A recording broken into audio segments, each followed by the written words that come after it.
Hello, NSEFI is bringing this weekly bulletin to you to outline recent development in solar industry in the past week and also to highlight NSEFI's policy advocacy efforts. First, let me take you through the NSEFI's representations. NSEFI requested to West Bengal Electricity Regulatory Commission for allowing NAT metering as per previous net metering policy or regulation for at least 6 months prior to implementation of new gazetted notifications considering under construction projects. NSEFI requested to PGCIL to consider replacing the earlier submitted connectivity bank guarantees to PGCIL with connectivity BG1 and connectivity BG2 as per the CERC order dated 20 February 2021.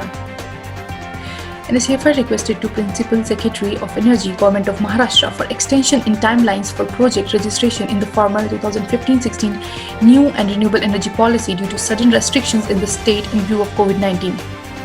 NSEFI also requested to Honorable Minister of Power and NRE for revision in requirement of land and extension in timelines of land acquisition up to COD for solar projects awarded by SECI.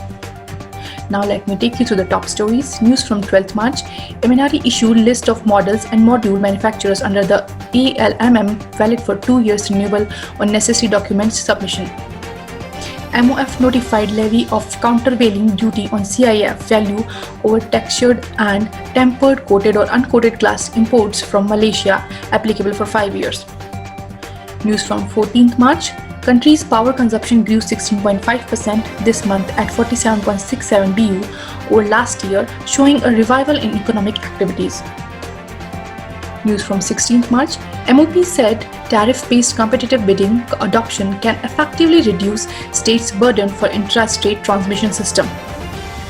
Installation cost to increase as 40% customs duty on solar modules and 25% on cells from next year. News from 17th March.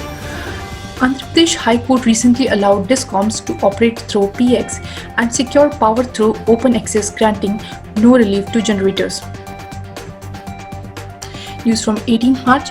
Italy joined ISA upgrading its partnership with India in year of Italian G20 presidency and COP26 co-presidency. News from 19 March.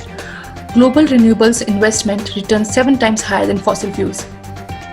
Parliamentary panel asked MOP to expedite policy paper providing remedy for falling renewable energy tariff, prompting DISCOM's reluctance to enter into PPA. Thank you. Stay tuned for more news coming next week.